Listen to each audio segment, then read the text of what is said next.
అందరికీ నమస్తే అండి. Welcome back to my channel. Haima food and agri వ్లాగ్స్లో ఈరోజు దొండకాయ ఫ్రై చేసి చూపిస్తాను. పచ్చి కొబ్బరి వేసి చాలా సింపుల్గానండి. ఇంకా ఆలస్యం చేయకుండా వీడియోలోకి వెళ్ళిపోదాం. ముందుగా కళాయి పెట్టి స్టవ్ ఆన్ చేసి తగినంత నూనె పోసుకొని ఒక స్పూన్ జీలకర్ర వేసుకొని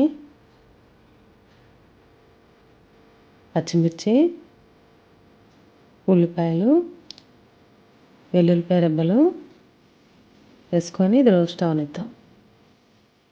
ఇది గోల్డెన్ కలర్ వచ్చే వరకు వేపుకొని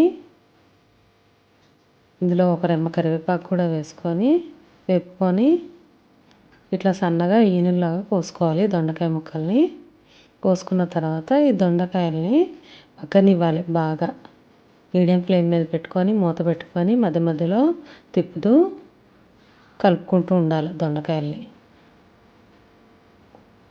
ఉప్పు, కొంచెం పసుపు, ధనియాల పొడి వేసుకొని కొంచెంసేపు వేపుకుందాం.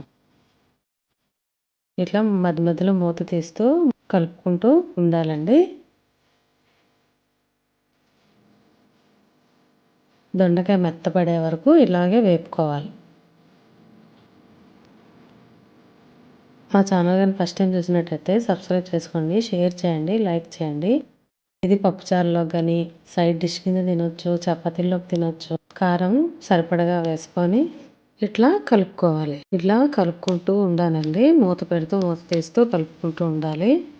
ముక్క మెత్తబడిందో లేదో ఒకసారి చెక్ చేసుకోవాలి. చెక్ చేసుకున్న తర్వాత కొంచెం సేపు 5-6 నిమిషాల దాకా వేపుకుంటే సరిపోతుందండి దొండకాయ ఫ్రై. ఫైనల్గా వేగిపోయింది. కొబ్బరి తురుము వేసుకొని కొంచెం టాస్ చేసుకుంటే సరిపోతుంది. హై ఫ్లేమ్ మీద టాస్ చేసుకుంటే సరిపోతుందండి. ఉప్పు, కారం అన్నీ చూసుకోవాలి. ఇప్పుడు సరిపోతే కొంచెం కలుపుకుంటే సరిపోతుందండి. Thanks for watching.